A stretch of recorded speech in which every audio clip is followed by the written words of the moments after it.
Hey guys, welcome back to the show, welcome back to the program, and I just want to apologize to everybody who's been messaging me when my next video is coming out. I've been literally bombarded with work. When the Brexit situation happened in the UK, my workload was pretty much put on hold. It's like we switched off the off button and switched it on. So in that period of the first month or so, we're out there generating new business, working on a few of our accounts, got quite a bit of new business on board, and before you know it, the work that was on hold is now back on, and I am literally bombarded with recruitment campaigns, which is good news for me, good news for you guys, which means I'm going to have some more revenue that I can pump into the channel and potentially, bring some new watches on board for you guys to have a look at, so I can do nice in-depth reviews and just share my experiences with these watches. But today I've got a very interesting subject I'd like to talk to you guys about. Before we do that, let's do a quick wristwatch check.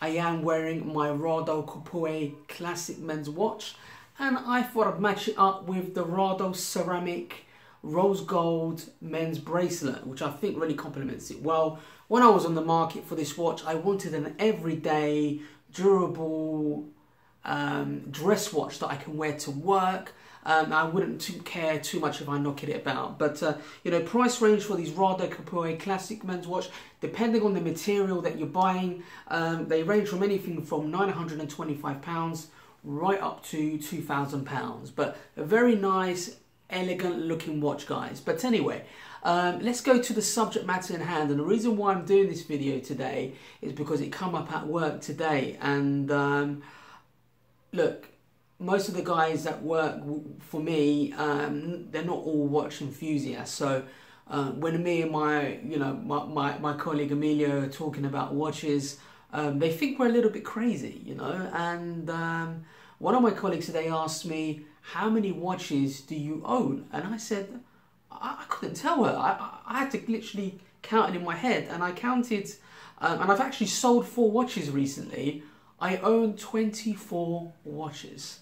And her look in her face, she looked at me in disgust to say, you've got a real problem, you're addicted. And I said, yeah, you know what, I am addicted to watches, and I think there's nothing wrong with being addicted to watches, okay? There's a lot worse things you can be addicted to. I could have been an alcoholic, I could have been a drug addict. There's all manner of things I could have been doing that is a lot worse than, being a watch enthusiast, okay? And I think, look, you need to have your limits, I think, because this is like any other addiction, that you could be drawn into buying a watch that you really can't afford, and there is a possibility you may not be able to pay the bills at the end of the month, okay? So I think you've got to look at your budget and maybe set a number, like I've done now, of the amount of watches I'm going to own. Now, I decided to sell 4 watches because they just were not getting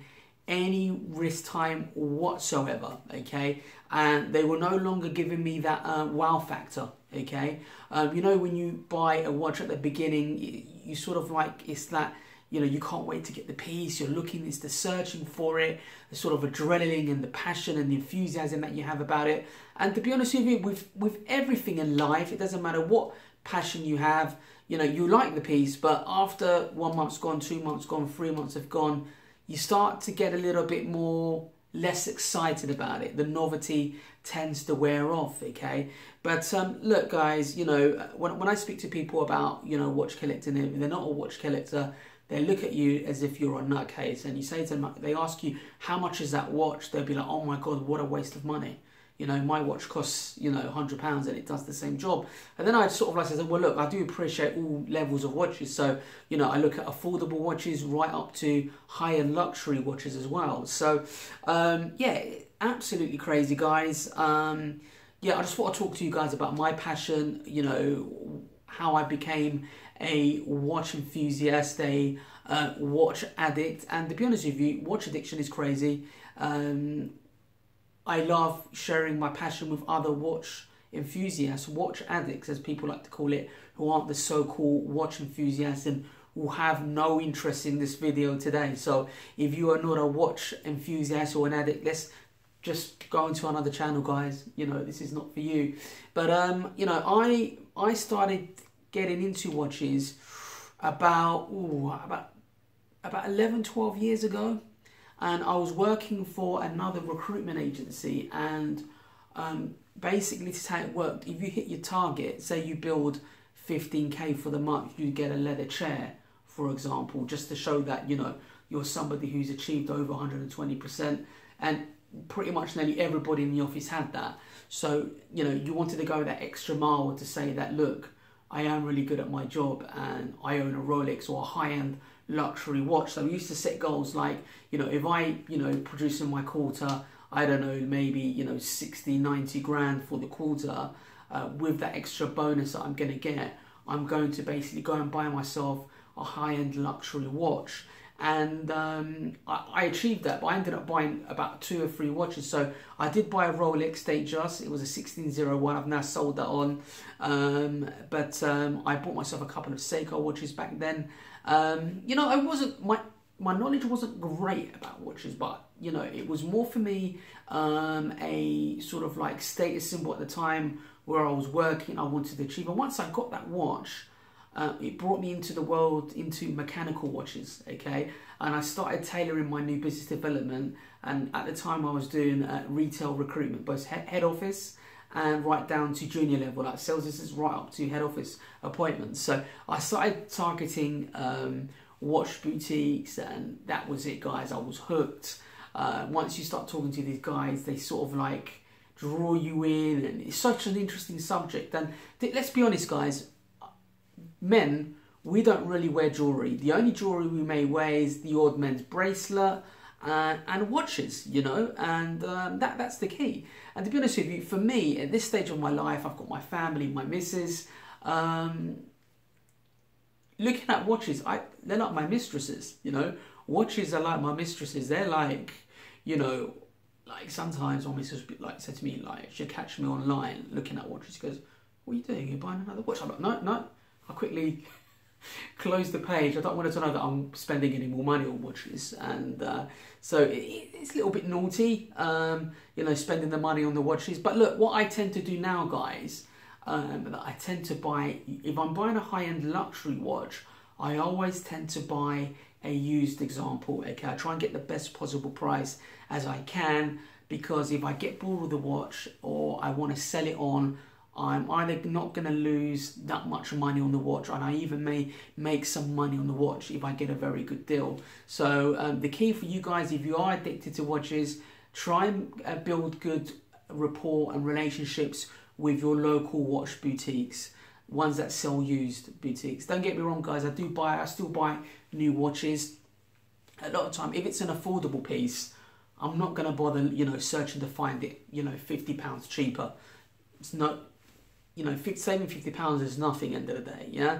So I'll just go and buy it. If it's a £400 to £500 watch, I'll just go and buy it brand new, which is absolutely great, because you're getting a new watch at the end of the day. You're not going to lose that much money on a watch that cost you, you know, £200 to £500, yeah? But, you know, that's me. It just pretty much sums up how I got into the watch scene. And, you know, I deal with all watch boutiques and all manner of things now. Obviously, I've got my own recruitment business now, and I've sort of reached out to other sectors like sales and marketing and stuff like that. But, you know, my passion is watches, first of all. And I would say probably one of my major passions was cars. But, you know, I just don't have the parking facilities to buy cars, you know. The most, I would only ever own 2 cars, you know. With watches, you know, they're smaller items. I can, you know, they're men's jewellery, they're men's accessories at the end of the day. And, you know, women love handbags. You know, I can't understand why women would spend, you know, 6-7 grand on a Chanel handbag, but they wouldn't understand why I would spend, you know, 20k plus on a watch. You know, especially when in their eyes they just look for something that looks shiny and pretty. You know, so you know it's a good hobby to have, guys. You know, and you know, would I say watches are an investment?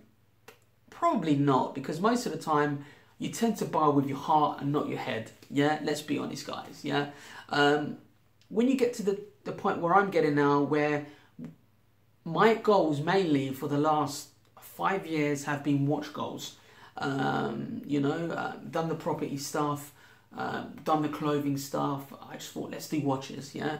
And I buy used watches, and I've become, I wouldn't say I'm a watch dealer, but I've been selling watches here and there now. You know, I said I wouldn't sell my watches there, you know, but I'm looking at examples now. I'm trying to think more with my head than just with my heart. So if I like the watch and it is a good buy and it's got a good resale value, then I'd buy it, enjoy it, and sell it on, you know, and start rotating it. That way I've got a set of money that I'm rotating, you know, I'm reusing that money to experience new watches and different brands, okay? But, you know, I tend to, like, if I am going to buy a watch, you know, which is of any high value, I try to go with the brands that I know are going to be, you know, good resale value. For example, everybody knows Rolex, for example, but not all their models are easy to shift, okay? What are my watch goals at the moment? What do I really want to basically add to my collection? I want to add a Patek. I'm thinking like a JLC as well. I don't know, I'm sort of like caught up in two minds, and when I go to these boutiques I see all the watch brands, and to be honest with you, I could buy them all. I could buy every single watch that's out there, but if I did that, I'd probably lose my property, my missus would leave me, there'll be no food on the table, I'd lose my cars. So sometimes you've got to think, okay, do I really need this watch? Yeah, so the way I'm watch collecting at the moment, I'm buying myself dive watches that I really like, so affordable dive watches, and some high-end luxury examples. So for example, my Seiko XKX, my Orient Mako, sort of Pepsi dial version. I've got a Beloval Marine Star, and then I've got my high-end sort of, you know, dive watch, the Sea Dweller, yeah, Deep Sea Sea Dweller, sorry, and then I've got my dress watches. So, you know, I've got, like, for example, my Rade Kapoor that I just haven't worn this for a long time, guys. So I just thought I'd wear it. It deserves some sort of wrist time, right? Because it goes with the bracelet. And I thought, you know what? I've been on Instagram, guys. Listen, check out my Instagram. When I haven't got any footage out, follow me on Instagram so you can see what I'm up to. I'm posting loads of stuff from cars, watches, all manner of things that I think you guys will love. So don't forget to follow me on there. A lot of the time, the stuff that I'm posting on my Instagram will normally I'll follow up with a video at some point on my channel, so you'll get a big insight to what's coming on the channel, okay guys? So please find the link below, and please follow me on Instagram, guys. But look, guys, I'm out of time, to be honest with you. I'd love to talk a little bit more. I hope I haven't bored you guys to death. It's just a short video today, just talking about, you know, what I've been up to, why there's been no footage out there, guys, for the last couple of weeks. But look, follow me on Instagram. When I've got nothing coming out on the channel, you can follow me on Instagram. You can get an insight what's to come on the channel. So hope you enjoyed today's little chat, guys. See you later.